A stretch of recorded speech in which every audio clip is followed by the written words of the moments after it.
علم کی اہمیت جو ہے یہ ایک ایسا موضوع ہے کہ جس پر بہت کلام کیا جاتا ہے۔ آپ حضرات محراب و منبر کے وارثین ہیں، آپ خود بھی بہت کچھ اس پر کہا کرتے ہیں۔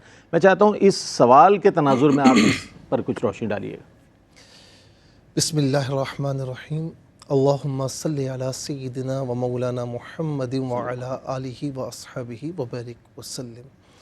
جی قبلہ رئیس بھائی، بڑا ہی اہم موضوع ہے یقیناً، اور جہاں تک اسلام میں اس کی امپورٹنس ہے، آپ اس سے اندازہ لگائیں کہ جب یعنی زمانہ جاہلیت میں، اب یوں سمجھ لیں کہ وحی کا نزول ہونے والا ہے، تو اس وقت مکے میں صرف 17 اشخاص ایسے ہیں کہ جو پڑھنا لکھنا جانتے ہیں، خواندہ افراد جو ہے، اور اسے زمانہ جاہلیت ہی کہا جاتا ہے۔ بالکل ٹھیک ہے، گنے چنے افراد۔ تو اس وقت جب پہلی وحی مبارکہ نازل ہوئی، اقرا کہ پڑھیے، تو اس سے امپورٹنس ظاہر ہوتی ہے کہ اسلام علم کو کتنی امپورٹنس دیتا ہے کہ پہلی وحی جو میرے نبی صلی اللہ علیہ وسلم پر نازل ہو رہی ہے اس کا تعلق پڑھنے لکھنے سے ہے۔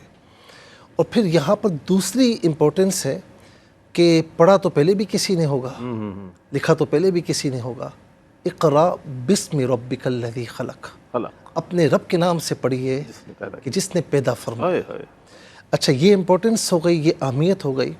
اور اس کے ساتھ اگر ہم فلسفہ علم پر غور کریں اسلام کے، تو ہمیں یہ نظر آتا ہے کہ اسلام میں جو فلسفہ علم ہے وہ خود شناسی سے خدا شناسی کا سفر طے کرتا ہے۔ واہ واہ واہ، کیا بات، کیا بات۔ ایک ہوتی ہے خود شناسی آپ نے، اور ایک ہوتی ہے خدا شناسی۔ یہ سفر طے کرواتا ہے۔ کیا کہنا اسلام میں یہ جو علم کا تصور ہے، فلسفہ ہے، اس کو اگر ہم واضح کریں تو انسان کے جتنی بھی حوائج ہیں، جتنی بھی ضروریات ہیں، چاہے وہ ظاہری طور پر ہو، چاہے وہ باطنی طور پر ہو، چاہے وہ مادی یا روحانی طور پر ہو، یا چاہے وہ نفسانی طور پر ہو، بدنی طور پر ہو، یا ذہنی اور قلب سے اس کا تعلق ہو، یعنی یہ ساری جو ضروریات ہیں، یہ ساری کی ساری یوں سمجھ لیں کہ ان سب کی معرفت ضروری ہے۔ بے شک۔ آپ کی بدنی ضروریات کیا ہیں،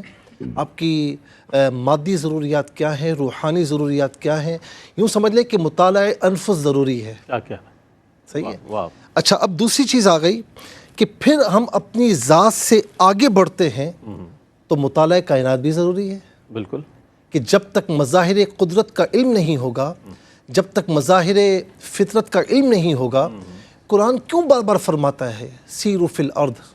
کیوں فرمایا؟ کیوں فرماتا ہے کہ افلا تتذکرون، افلا تتفکرون؟ تم تفکر کیوں نہیں کرتے، تدبر کیوں نہیں کرتے، تم نصیحت حاصل کیوں نہیں کرتے؟ کیوں فرماتا ہے؟ اس کا مطلب یہ کہ مظاہر کائنات اور مظاہر فطرت کا علم ضروری ہے، اور یہ وہ علم ہے کہ جو ہمیں خدا شناسی کی طرف لے کر جاتا ہے، خدا شناسی کی طرف لے کر جاتا ہے۔ تو اسی لیے ہم دیکھتے ہیں کہ انسان جو ہے، اس کا جو کائنات سے تعلق ہے وہ علمی بھی ہے، فکری بھی ہے، انٹلیکچوئل بھی ہے، اس کی نوعیت ہر ایک اعتبار سے بنتی ہے۔ تو اسی لیے ہم اگر قرآن کی روح سے دیکھیں، قرآن کیوں کہتا ہے هل يستوي الذين يعلمون والذين لا يعلمون؟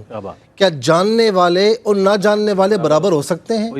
هل يستوي الاعمى والبصير؟ کیا اندھا اور دیکھنے والا برابر ہو سکتا ہے؟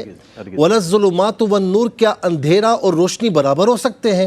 تو جس طرح اندھیرے اور روشنی برابر نہیں ہو سکتے، اندھا اور بینا برابر نہیں ہو سکتے، تو اسی لیے جو جاننے والا ہے اور جو نہ جاننے والا ہے وہ کبھی برابر نہیں ہو سکتا۔ کیا بات ہے، سبحان اللہ، سبحان اللہ۔